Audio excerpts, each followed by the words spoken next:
Hey everybody! Welcome to Let's Look at the Guild of Dungeoneering. This is an upcoming game that is a little bit of a mixture of an RPG. I don't really want to call it a base builder, but it's got kind of elements of building a base, kind of like 10 million, or you must build a boat, or even XCOM a little bit, combined with a collectible card game. It's got card-based combat, card-based gameplay.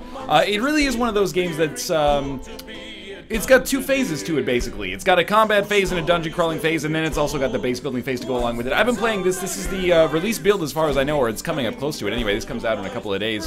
I have a pre-release copy, courtesy of the developers that I've been playing here. It's gonna be 15 bucks when it comes out, and I have actually been tickled a little bit pink by this. This is a game with a lot of charm, really engaging and like lightly strategic gameplay, cool aesthetic, and as you might be able to hear in the background, a bard, basically, who sings along of your exploits and ties into the game's charm. Let's just put it that way. So we're going to continue a game, and I'll explain just what the heck is going on here. I've played about 2 hours of the game so far, and honestly, I do feel a little bit like 2 hours is a little bit too short to really have a full understanding of just what the heck is going on fully, like to have a great strategic handle on things, but I'll do my best to explain it anyway. So basically, this is our guild, the whole plot of the game. This is the center of the guild. I've just built off in a weird way.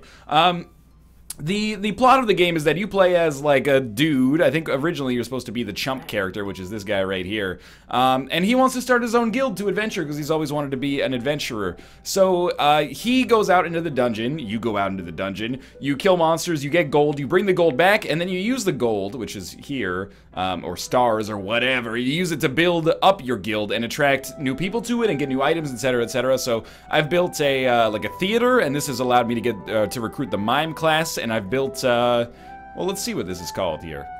I've built a hidden den, which has unlocked the cat burglar class. All of the classes have unique abilities. I've also built a blacksmith and like a alchemy room or something like that.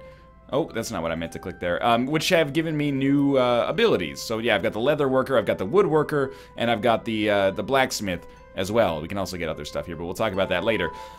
So basically, this is the base building element of the game. The game has a really cool kind of like pencil sketch style aesthetic to it, which is really cool, and that continues into the next level. But we'll talk more, or the next phase, but we'll talk more about that as we play. There's no permanent character progression that I can see apart from unlocking equipment.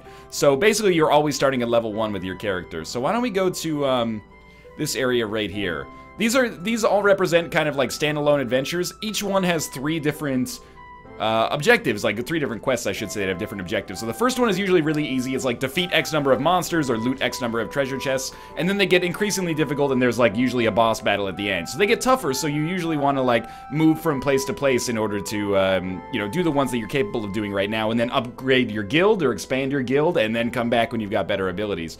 Why don't we start by playing as the, I mean, the chump is not my favorite class, but I think we're going to start by playing as the chump, just so I can explain what's going on, because it does get a little bit more complex when you start playing as different characters. So our objective here is to defeat one skeleton. So we do have one skeleton, and he is down here. Why is this cloudy? I've never seen that before. Maybe we have some kind of curse or something? And we do have a blessing, +1 loot choice slot after first 2 fights. Yeah. Let's get this out of here.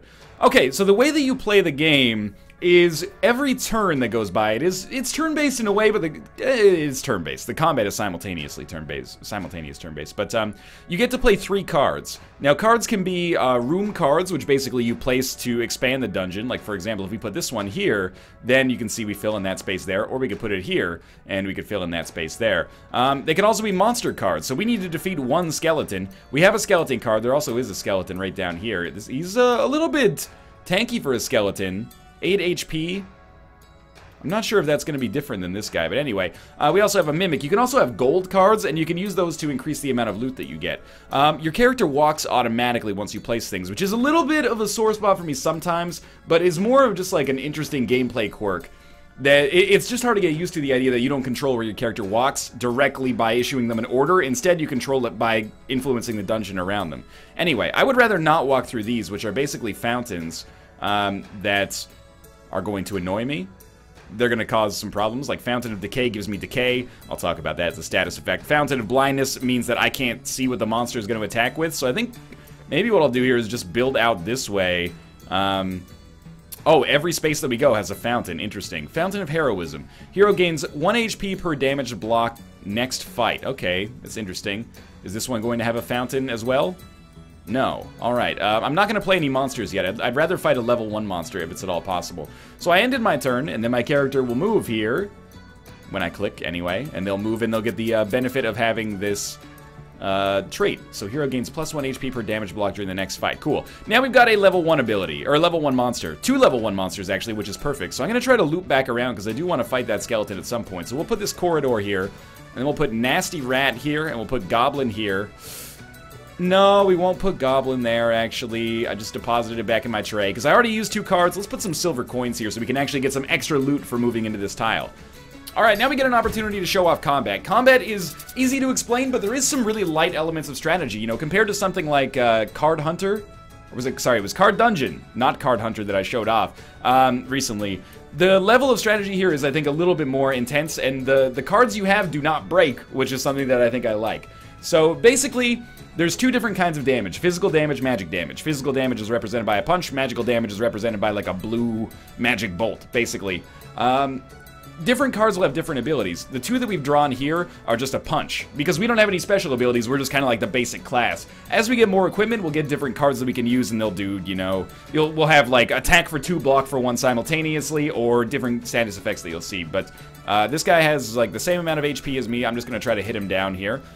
The important thing here is that damage is done at the same time. Like, the turns are executed at exactly the same time. So you want to make sure that you're actually being able to kill the enemy, basically. By the way, this non-shield here, or like no shield, means that you can't block it, as you might expect. So I did get Lucky Hit, which allows me to do 2 damage. So I figure we'll just use Lucky Hit here, and we should be able to get the kill, and that'll give us enough experience to level up as well. That was a relatively easy fight, but it gets more complex as time goes on. So we've leveled up, that gives us more HP, and every time you kill a monster, you get a choice of loot. We get a little bit more loot choice than you would by default here because of that blessing that we had when we started, which is just a piece of equipment I've unlocked in the guild. So we could take Kappa. This is in our offhand, as you can see at the bottom here, and you can see the level 1 for the equipment as well there, which is, you know, because we're only on the first level of the mission, or because we're only a low-level character, I think is what influences that. So you can see how this impacts things. So if we take Kappa, we get Fire Blast added to our deck, so that does 2 magic damage. It's pretty good. If we take Fork, we get Slice added to our deck. It's pretty much the same, except enemies here might be more likely to block physical damage than magic, so maybe we want to take Kappa instead. We could take Arcane Wand, which gives us Mind Strike. It does 1 magic damage and lets us draw a card. And it gives us Rekindle, which gives us 1 magic damage plus 1 HP as a card, which is pretty good. Or Wooden Stool, which gives us Bash. Bash is a really good card, actually. I love that. Repel is pretty good as well. It blocks 3 physical damage. And basically it makes us a little stupider, so sometimes we'll draw a blank card, which we don't want. But I'm going to take Wooden Stool here and put it in our offhand, and then we'll pick up our gold, because I really like Bash and Repel as cards. Alright, we got another turn here. I don't really want to fight a skeleton yet, although we could probably defeat it. Part of the game is like using the cards that you have to construct a dungeon that's long enough for you to level up and get enough equipment necessary to accomplish your objectives. And it's going to be pretty easy here, but it's going to be pretty, it's going to become more difficult as time goes on. Let's just put it that way. I'm going to put this massive gem down here, and you know what? I'm going to put a skeleton in here, so that, oh, he's got the same stats, so we can fight this skeleton before getting this fountain, because we will fight before the fountain resolves. Okay, so we got another nasty rat. We'll put that in here, and we'll put a corridor. Oh, it won't take it. I like how it shows you where you can go, basically, with it, which is nice because, ooh, it's bad. Fountain of Combustion. I'm not sure what that actually does. Oh, fighters gain burn next fight. That's not particularly good for me, but we might be able to make it work regardless. So let's fight our rat here. Basically, you want to make a dungeon that's kind of serpentine so that you have enough monsters to fight to gain equipment and experience, is what I'm trying to say. But sometimes you'll be on a path for an enemy, and because you can't change which way you're going, you basically just got to deal with it. So this is unblockable. I think we'll just go for our punch. We have more HP than the rat right now, so, you know, I guess basic game theory is, I don't want to do, but we'll do it to get rid of our stupidity card. Basic game theory here, I guess, is just, let's trade damage as long as we can, because we have more max HP. This is a tough one. Neurotoxin. If successful, the enemy discards a card. That means we'll only have 2 cards to choose from for the rest of the fight here, which is very bad, so I'm going to block that one to avoid giving him a competitive advantage. And we'll just neutralize each other there. This is unblockable, so, you know, we're trading 1 for 1 here, but at some point I'm going to have to get a lucky hit, and there we go, we just got it. So that will give us the kill, which is pretty lucky there. I don't like playing as the chump. I'm pretty bad with the chump. Now we could get a straight jacket, which gives us +1 HP. The fork gives us slice, which is pretty good. Ruffled shirt gives us shift, which is actually pretty cool as well. The lightning bolt means it's quick, which means that your turn happens before their turn. So if you both have 1 HP and you do 1 damage, you'll kill them and they won't kill you, which is very important. But I think we're going to take the fork here to get some more +2 damage cards in our deck. I think that's more important than HP right now. So we can see where our character's going to walk. They're going to walk over here. So let's put a goblin here. We're going to get burn on the fight after that, which sucks. But it is what it is, right? So we'll put this here. And I don't know where we're going to walk after that, but I'm going to assume that my guy's going to walk down here. So I'm going to put the coins down here, so hopefully we can get some more loot. But I put gold coin up here. Oh, the gold coin and silver coins are worth the same. Okay, I didn't know. I just assumed that 1 gold coin was worth more than like 3 silver coins. Alright, we got the same amount of HP here. Let's see how this works out. Head blow. If successful, enemy discards a card. I really don't like using repel to stop that, but I also don't want to be stuck with only 2 cards, especially when one of them is stupidity. So, headbutt. Does 2 damage, but it also hurts him for 1. You mouse over the card, it gives you a really good description. So you can see, like, every enemy has their own variety of cards, and you'll see that it's different every time. Not only that, but every character class has their own variety of cards. Like, our guy is pretty much just like, you know, meat and potatoes, physical damage, physical blocking. The mime has some trickery cards, so you can play a card that's like, I don't remember the specific name of it, but basically it does 1 magic damage, and if it hits, like if they don't block the magic damage, it takes their next card and puts it into your hand, so you gain the enemy abilities that you can use against them. So you can use like Neurotoxin against that enemy and cause them to discard their cards. Which is really, really cool, and the Cat Burglar has like a lot of quick attacks and a lot of kind of subterfuge and stuff like that, which is neat, and we'll show that off later. Okay, what I'm going to do here is use, I'm going to use Bash. So it'll do 1 damage, so they'll take 2, 1 plus their 1, and I'll take 1 damage, which I think is best for us because we have the same amount of HP, but we've done more damage, so that turn is good for me. I'm going to use here. That way we each take the same amount of damage, but I discard this shitty card and get it replaced with something. And because I have 1 more HP, if they want to keep trading 1 damage for 1 damage, that's fine by me. Similarly here, if we use Lucky Hit, actually whatever we use, they will die. So we will just do this and it'll be fine. Now you do need to think about those turns in your head in order to resolve them. You could run into some trouble. We do have a weapon. So we could replace our existing weapon with another weapon, but they're all pretty much the same level. Although I guess Slam is better than Slice, so that would be good. But I'm going to take Paper Crown because we don't have a hat yet. It also gives us Holy Seal. It blocks 1 of any kind of damage, and then it gives us 1 HP if we blocked anything with it. On every one, if you already are full out with equipment that you enjoy, you could instead just, say, take some gold, and that puts a gold card in your hand that you can place somewhere. So we're going to walk down here. I don't think there's any way for me to change that right now. I thought maybe if I put a monster there it would work, but I guess not. So, let's just end our turn and get ready to fight a skeleton, and that should finish our first mission here, and then we can go back and expand our guild a little bit, and I'll show off a little bit more of that base building, assuming we win. But we do have burn right now because of the fountain, which is really bad, so we have to be very careful about this. We take 1 damage per round, which is going to make a card like Holy Seal very valuable. So it's going to take 2 damage and block 1 physical damage. I think instead what I'm going to do is use Holy Seal right away. So we'll block 1 damage, take 1 damage, and then we'll burn, I think. But we healed 1, so it was fine. So this guy also has Brittle. Taking 4+ damage in 1 turn causes 2 extra damage. Unfortunately, there's no real way for me to do that kind of damage to him. So I've just got to go for basically the most damage that I can get here. Drain. So this is really annoying because they have the ability... I think I'm actually going to die here.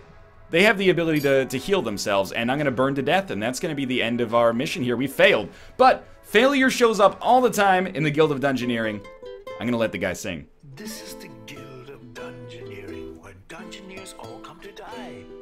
One by one, they're disappearing. So now you should say your goodbyes. See, the game's got a lot of charm. So basically, when your character dies, you just get another one. And again, there's no permanent character progression, so it's not like XCOM where you've built up one character and then when they die, you're like, oh shit, now I gotta start from like 0 again. Or Darkest Dungeon is a lot like that as well. This is, everyone starts at the same level. It's kind of just for flavor. Now, as you can see, I have lost a lot of characters throughout the Guild of Dungeoneering so far. So this is only after about 2 hours of play. Let's go back to exactly the same mission. Because it is a little different each time because of the cards. It's not like the levels are not procedurally generated, like you have the same layout basically every single time, but your cards differ, which means that the way it resolves itself is going to be different. So this time we're playing as I didn't play as the chump, did I? Oh, I didn't want to play as the chump. I blew it. I'll tell you what. I'm actually just going to get myself killed right off the bat. This is not really that big of a deal. I'll probably lose here. If I don't, maybe we'll be set up nicely. But I meant to play as the mime to show you a little bit more of that kind of play style. So the Gnoll has Fury, which gives all physical attacks +1 damage if they're low on HP. So I'm not even going to block this. I'm basically just going to go for attacks. I do wish there was kind of like a... It sounds wrong, but like a suicide button. I kind of wish there was one of those so that you could just be like, oh, actually, I don't want to be this character. If I can win this fight, maybe I'll try, but you're gonna like seeing the other characters more, I promise. So I'm kind of just letting the enemy hit me as much as possible. Remember, they're gonna do double physical damage. Yeah, this will kill us both. They're gonna do double physical damage under 50% of HP. So that was not unexpected. You know, it happens. You can rename your Dungeoneers, by the way. I've done this once before and gotten this stuck on the screen. That's okay. There we go. Get off the screen! Oh, Tor. We can just fix this by going to the menu and then hitting continue. It isn't out yet. Maybe that's a bug that'll be fixed. But anyway, let's also expand our guild. So we can expand our guild. I was kind of saving up to try to get to one of these that requires like 400. We can expand it with like the training yard, which will give us a bruiser, or we could expand it with something that will give us a new talisman, and the talismans basically allow us to have a different blessing when we start, and we can expand it with stuff that gives us items as well. But let's unlock a new class. Let's put the bruiser in here. We'll build it for 50 gold, and then we get this card in our inventory, and we can just drag this wherever we want to kind of expand our base. So we'll put it up there. Not a gentle kind of dungeoneer, nor a poet or a muser, but one that fills the heart with fear.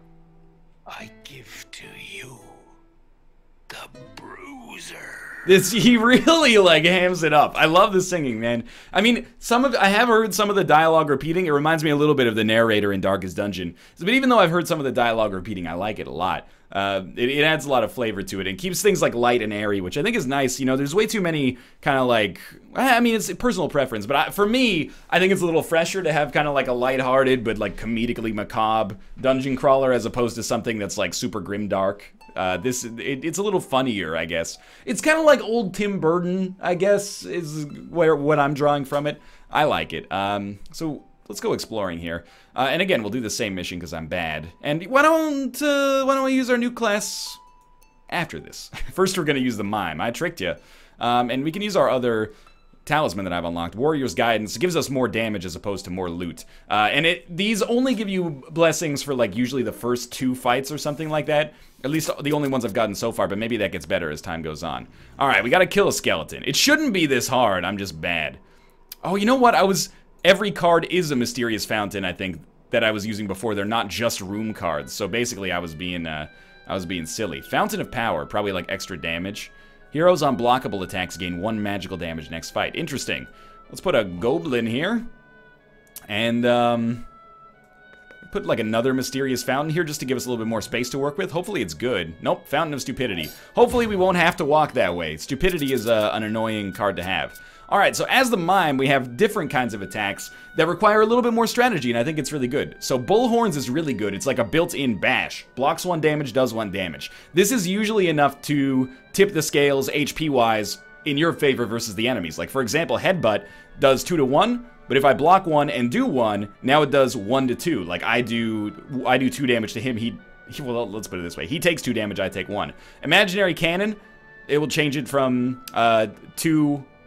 Well, this will do 3 damage to him, or he'll take 3 damage. Or we could do Imaginary Box, which blocks 1 damage, and then gives +1 magic damage to our next magic attack. So Imaginary Cannon would be worth 3 magic damage next turn instead of 2, and we would only take 1 hit in the process. But I think here we'll use Bullhorns, because it's just the easiest and kind of cheapest way to get a little bit of an edge. And plus we have extra damage because of our Hero Talisman, which is why we're doing more damage here. See? Slyndon uses Warrior's Guidance to add 1 physical damage. So they're going to use a strike. So I think this game, to some extent, the strategy in the cards is really satisfying because it's easy to see. For me, every card that I play, you get to see the enemy's card first because they just draw 1 off the top of the deck, which is a little cheesy, but there are some curses that block it so you can't see what it is, and then it gets a little bit more risky, I guess I should say. But it's all about looking at the enemy's card and trying to play an advantage every single turn if you can. So they're going to hit me for 1. How about we block that and then buff our magic attack? There we go. So we've gained an advantage on that turn. This turn, it doesn't matter, because this is going to be worth 3 magic damage regardless, or even 4, actually, because of the talisman. So we did it, and we have a Straight Jacket, plus 1 HP, Cuppa with Fire Blast, or Pigeon Nest, which gives us a heal. I'm going to take a Straight Jacket just for 1 HP. I think we could use that right off the bat. Alright, let's actually beat a skeleton this time. We're going to walk this way. Wonder if I can put this here, and then that'll change the direction that I walk? Nope. I still have not fully grasped that. So I think here's what we're going to do. We'll put, like, Nasty Rat here. We're going to get this Fountain of Stupidity. And then we'll put Fire Imp here. We want to put as many level 1 monsters in our way as possible so that we can get as much equipment as possible and hopefully be able to beat the skeleton. Alright, so Nasty Rat shouldn't be too bad. We got a huge HP advantage. But we are going to get that Fountain of Stupidity after this. So we can't block this. Let's try Copycat. 1 magical damage, and if it hits, which it always will unless they block magical, we clone their card. So this time we got Bite, which is unblockable. We can also use Stage Presence, and this is similar, but slightly different. When this magical damage hits, we get to discard one of the enemy's next cards. So we basically get to choose what they do with their next attack. We don't want them to have Neurotoxin because it's super annoying. It's just objectively better than Claw. So we're going to discard Neurotoxin, and then they're going to have to use Claw next turn. Now with Claw, obviously, we can use like Bullhorns, and then we just do 1 damage and take no damage in the process. And Bite, it doesn't matter because we are going to get the kill anyway, so we might as well use their Bite against them. When you spend the cards, they're not gone. They get like reshuffled into the deck to be used later. So you don't really have to do much like deck management or anything like that. Here, we're going to take Fork because it gives us a weapon, and we didn't have a weapon. We already have some we have some, what am I trying to say here? We have some armor on, basically. Okay, so here I'm going to place like a Goblin here. And I might place like a Fire Imp here. I can't really put the room anywhere. I guess I could put it there, but I don't think that's going to help. I'm just going to fill this area with level 1 monsters to hopefully, again, give us the chance to loot up and stuff like that. Alright. Headbutt. I don't like it, but we can force them to discard their next card. We took a disadvantage here, but we can afford to do so because we have an HP advantage. So I think I'm going to make them discard Head Blow, because I like the Anger card. Worst case scenario, the Anger card is equal. So we might as well just press our advantage there. That's going to do extra damage. And then we can force them to discard something. I'm going to force them to discard Strike so that they have to use Headbutt, which means they're going to take damage next turn. So if we can just do 1 damage, then they're going to die. So you can see, like, the level of strategy in the early game here is very simple, it's very accessible, but it is very satisfying as well. I can't stress this enough. Let's take the extra hat. I think it's good for us here. It's very satisfying as well. It's a really fun game to play, and it's accessible, but it's also really engaging. So we're gonna come down this way. I think we should build this out. These guys lost HP? I don't know why they lost HP. Or maybe they gained it, actually, now that no, they would have lost it. Sometimes enemies, if they're on a dead end, get extra HP, I think, or maybe even less HP. I'm not gonna put this Scorpion anywhere because it scares me, so let's just go fight this guy. The missions, by the way, tend to be really quick, which is good because you die sometimes, maybe even oftentimes as you do them. Usually under 10 minutes for each one, I say. So, oh, he's got Stupidity. That sucks really bad. -1 HP if surrounded by 5+ tiles. I'm pretty sure that's what happened. So let's use Copycat here. We'll clone their next card. Maybe we can use it against them. It's pretty bad, just 1 magical damage, but we got an extra card out of it anyway. Now check this out, you can actually overheal yourself as well. So if I play Holy Seal here, I will block that magical damage and gain 1 heart, even though I didn't have the HP capacity for it. So this does 1 physical damage and 1 magical damage. We can't block both of those, but we can basically trade 1 for 1, which is fine. Now, Bullhorns and Bash are so good. Block 1 damage, do 1 damage. That's like my bread and butter when we can get it going. So this is going to do 1 magical damage. We'll just do 2 magical damage and finish them off. And we might even have enough to level up here. We did not. No, we did not. So, we don't have any armor yet. Is this... No, wait. We have armor, a hat, and a weapon. I don't really want that weapon, so honestly I'm just going to take some gold. And we can place this in front of us to have maybe like a little bit of a better chance. We're going to walk all the way over here. So let's put the gold coin here. And, honestly, I don't know what else to really do. Maybe we'll put this here.